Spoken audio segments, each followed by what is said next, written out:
Ассалаумалейкум, есі мұсылман қауым. Мен есімім Нұржан, мынау Шу қалалық орталық мешітінің ұстазымын. Өздеріңіз көріп тұрғандай, мына Алланың үй мешітінің қасында тұрмыз. Бұл мешіт басы басталып, бірақ өкінішке орай кішкене бітуіне аз қалған кезде тоқтап қалды. Сонымен міне бір топ өз қаламыздың жанашыр жігіттері бар, өзіміз бар. Осы мешіттің іске қосуына, осы мешіттің Шу қаласының халқының, жамағатының емін-еркін құлшылық жасауына, бітуіне атсалысам деген кісілерге осы мешітке атсалысуларыңызды, осы сауапты істен құр қалмауларыңызды сұранамыз, шақырамыз осы сауапты іске.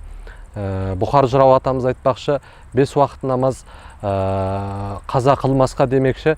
Осы айналада қанша халық бар, қаншама үйлер тұр міне қасымызда. Осы емін еркін 5 уақыт намазын осы мешітке келіп өтеуге мүмкіншілік өте көп.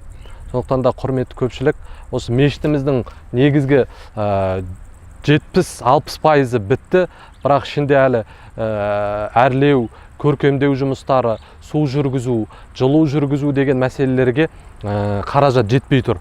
Сондықтан да Алла нәсіп етсе, міне өздеріңіз көріп отқандай мешіт үлкен жол тораптың қасында батыс Мөлтек ауданы орналасқан, иншалла. Сондықтан да осы іске, осы хайырлы іске атсалсам деген кісілер болатын болса, иншалла мархабат, Алла разы болсын. Құрметті көпшілік, осы мешіттің жұмысын ары қарай атсалсам деген азаматтарға, бізбен байлансам деген азаматтарға мына Instagram парақшасына кіріп көрсеңіздер болады. Бұнда біздің байланыс телефондарымызда жазылған.